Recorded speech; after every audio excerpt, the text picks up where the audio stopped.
수강생 여러분 안녕하세요. 지난 시간은 유년기 놀이문화에 대해 살펴보았습니다.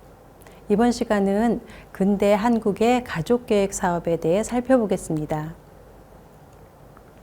전통시대에는 자녀를 많이 낳아야 복이 있다는 다산관념이 지배적이었습니다. 한국 사회는 1960년대 여성 한 명이 평생 낳을 것으로 예상되는 평균 자녀 수인 합계 출산율이 6명이었습니다. 그러나 20세기 후반 한국 정부가 가족계획 사업의 일환으로 강력하게 추진된 산하 제한 정책으로 가족 내 자녀 수가 급격하게 줄면서 부부가 한 자녀만 낳은 가족이 증가하였습니다.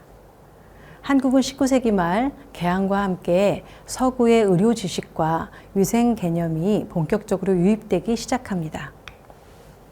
특히 식민지기에는 식민 권력에 의한 공공위생사업과 통계조사가 강화되면서 위생관념은 도시와 일부 농촌 지역에 확산됩니다.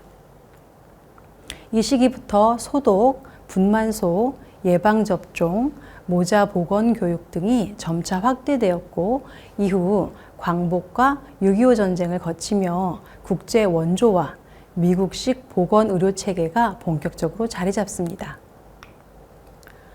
그 결과 1960년대 초까지도 높았던 유아 사망률은 점차 감소하게 되며 출생아 수가 줄어들지 않음에도 생존율이 급격히 향상되는 현상이 나타났습니다. 이로 인해 인구는 급속히 증가하게 됩니다. 한국전쟁 이후 복구기에 접어든 1960년대, 한국은 빠르게 늘어나는 인구로 인해 인구 폭발이라는 문제에 직면합니다. 당시 한국의 합계 출산율은 6명 이상, 인구 증가율은 3%를 넘어서며 인구 억제 정책은 정부의 주요 정책 과제가 되었습니다. 이에 따라 1962년 제1차 경제개발 5개년 계획과 함께 가족계획 사업이 본격적으로 추진됩니다. 가족계획 사업은 인구 증가를 억제하기 위해 1961년부터 1995년까지 실시되었습니다.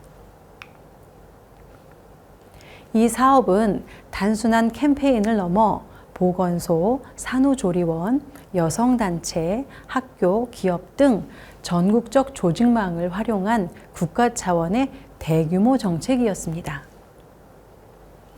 가족계획 사업은 1961년 중앙행정기관으로 설립된 재건국민운동본부에서 국가 추진 과제로 선포되면서 시작되었습니다. 박정희 정부는 당시 세계 최빈국이었던 한국 경제를 성장시키고 조국 근대화를 빠르게 실현할 수단으로 인구 억제 정책을 채택한 것입니다. 국가가 매년 목표를 설정하고 정부와 준정부기관인 가족계획협회가 함께 추진한 한국가족계획 사업은 어머니의 건강과 한 가정의 경제력을 고려하여 결혼 후 가장 적당한 시기에 적당한 터울을 두고 적당한 수요의 자녀를 낳음으로써 이상적인 가정을 갖자는 것이었습니다. 그러나 실제로는 산하 제한에 집중하였습니다. 한국에서는 1962년부터 산하 제한 정책을 시행하였습니다. 1966년 대한가족계획협회는 3명의 자녀를 3살 터울로 35세 이전에 단산하자라는 뜻의 3335라는 표어를 채택하고 캠페인을 펼쳤습니다. 덮어놓고 낳다 보면 거짓골 못 면한다. 아들, 딸 구별 말고 둘만 낳아 잘 기르자 등 표현은 구체적이고 자극적이었습니다. 1970년대에는 세 자녀를 2자녀로 산하를 제한하는 정책을 강력하게 추진했습니다.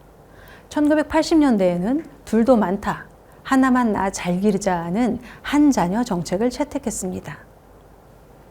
콘돔, IUD, 경구 피임약 등 피임 도구를 보급하고 일부 지역에서는 무료로 불임 시술을 하도록 지원하였고 지역 보건소를 중심으로 여성 대상의 출산 조절 교육이 확대되었습니다. 매스미디어를 활용하여 포스터, TV, 라디오를 통한 대국민 홍보도 실시하였습니다. 농촌 인구가 도시로 이동하는 이농 현상이 증가하면서 1983년부터 가족계획 사업은 농어촌 중심에서 도시 지역 중심으로 전환됩니다. 1984년 서울 용산구의 한 유치원은 원생 120명 가운데 14%인 17명이 다른 형제가 없는 외동이라는 통계가 나오기도 했습니다. 이러한 강력한 정책의 효과로 1980년대 중반에는 합계 출산율이 2.1 이하로 하락하며 인구 조절이라는 목표는 성공한 듯 보였습니다. 그러나 이 시점 이후 출산율은 반등하지 않았고 저출산이라는 새로운 사회 문제로 전환되기 시작합니다. 1990년대부터 한국은 본격적인 저출산 국가로 진입합니다. 2001년에는 출산율이 1.3명 미만으로 떨어지며 초저출산이라는 용어가 등장하고 2005년에는 정부가 저출산 고령사회 기본법을 제정하며 인구 위기에 대응하기 시작합니다. 하지만 이 시기의 저출산은 단지 정책의 실패 때문이 아니라 사회 구조 전반의 변화와 깊은 관련이 있습니다. 여성의 고학력화 교육 수준과 경제 활동이 높아지면서 결혼 출산을 늦추거나 기피하게 되었습니다. 또한 경쟁 중심의 교육 문화로 자녀 한 명당 투자 비용이 커져 다자녀를 부담스러워하는 경향이 높아졌습니다. 특히 높은 집값과 전세난으로 주거가 불안정하면서 결혼과 출산이 지연되고 청년 실업, 비정규직 증가로 고용시장이 안정되지 못하고 가족 형성 자체가 어려워졌습니다. 독박 육아라는 말이 등장하며 육아 책임이 여성에게 집중되며 출산 기피 요인을 강화시켰습니다. 이로 인해 현재 한국은 합계 출산율 0.7명 이하, OECD 국가 중 가장 낮은 출산율을 기록하고 있습니다. 국가 차원의 출산 장려 정책에도 불구하고 사회적 구조 변화 없이 단기적 인센티브 중심의 대응만으로는 실효성이 낮다는 평가가 지배적입니다. 1960년대부터 1980년대까지 국가의 강력한 가족계획 사업으로 인구 폭발을 성공적으로 통제했지만 1990년대 이후에는 저출산과 고령화라는 또 다른 구조적 위기에 직면하게 된 것입니다. 이번 세 번째 강의에서는 출생과 유년기에 대해 살펴보았습니다. 다음 네 번째 강의에서는 성인이 되는 과정에 대해 살펴보도록 하겠습니다. 다음 시간은 미혼모 아카이빙과 권익옹호연구소 권희정 소장님을 모시고 해외 입양된 한국 아동의 삶에 대해 살펴보겠습니다. 감사합니다.